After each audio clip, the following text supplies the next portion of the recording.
दुबईमधून इंडियात आल्यानंतर ना का काय माहीत नाही, पण मला माझ्या स्वतःमध्येच खूप डिफरन्स जाणवायला लागला आहे. जसं की रोज व्हिडिओ पोस्ट पण नाही करत आहे किंवा इतकं क्वालिटीवाले व्हिडिओज येत नाही आहे, कॉन्टेंट इतका भारी नाही, असं मला तरी वाटतच आहे. तुम्ही मला नक्की सांगा की तुम्हाला याच्याबद्दल काय वाटतं आहे. तुम्हालाही असंच वाटत असेल तर खरंच मला माझ्यामध्ये काहीतरी बदल करावा लागणार, हे खरं आहे. मी काल पण व्हिडिओ पोस्ट केला नव्हता म्हणून म्हटलं की आज थोडंसं व्यवस्थित शूट वगैरे करूया. आज बेडशीट वगैरे चेंज करून क्लिनिंग वगैरे करायचं होतं. ग्रे कलरची बेडशीट घातली होती.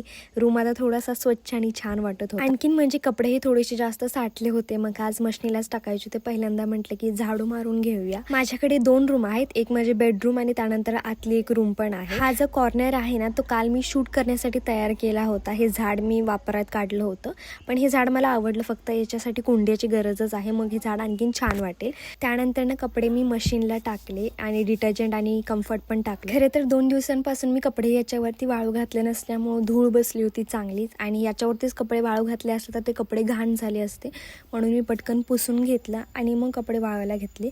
त्यानंतर मी माझ्या मम्मीकडे आले आणि तिथं मम्मीकडे पार्सलही माझं आलं होतं. मी म्हणत होते मी उघडते, पण गौरी म्हणत होते की नाही तिलाच उघडायचं आहे. तर मी मागवलं होतं ट्रायपॉड.